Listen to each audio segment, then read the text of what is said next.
Some things just aren't a good idea. They might seem like it for a moment of time, but maybe it's good to just stop and think, what could happen? Is this a good idea? One of the times that I didn't pause long enough to think about whether something was a good idea was I got my driver's license when I was 16. And in my first year of driving, I turned 16 in June of 1969. And then that next winter, sometime, I was in high school, but I was going to a residential school, and I came home for a weekend, and I was working for my dad on the weekends, and so I was going to work.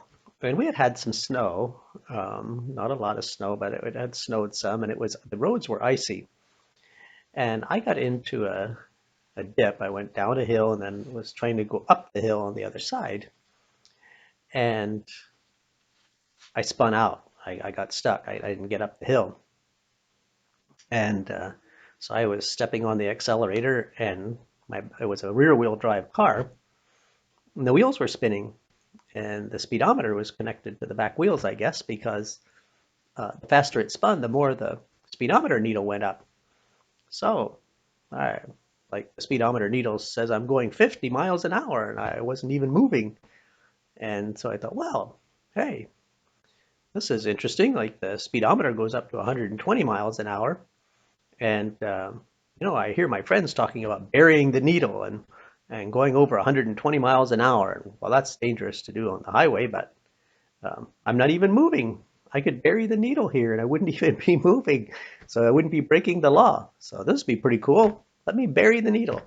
So I stepped on the gas, and the wheels spun faster and faster, and the needle went up, and I had it up over 100. Not sure if I was at 120 yet or not. And then all of a sudden, the wheels burned through the ice on the road and connected with the pavement.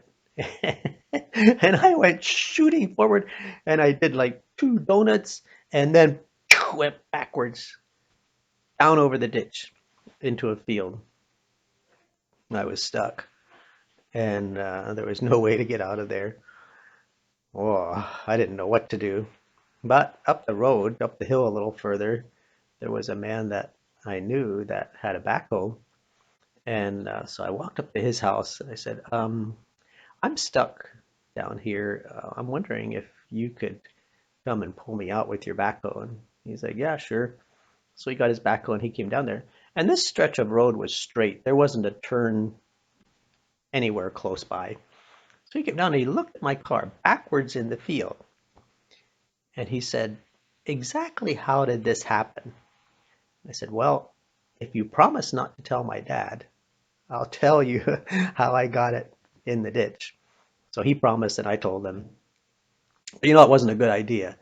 For just a few seconds, it seemed like a good idea, but I hadn't thought through what could happen, and the end result didn't turn out to be very good.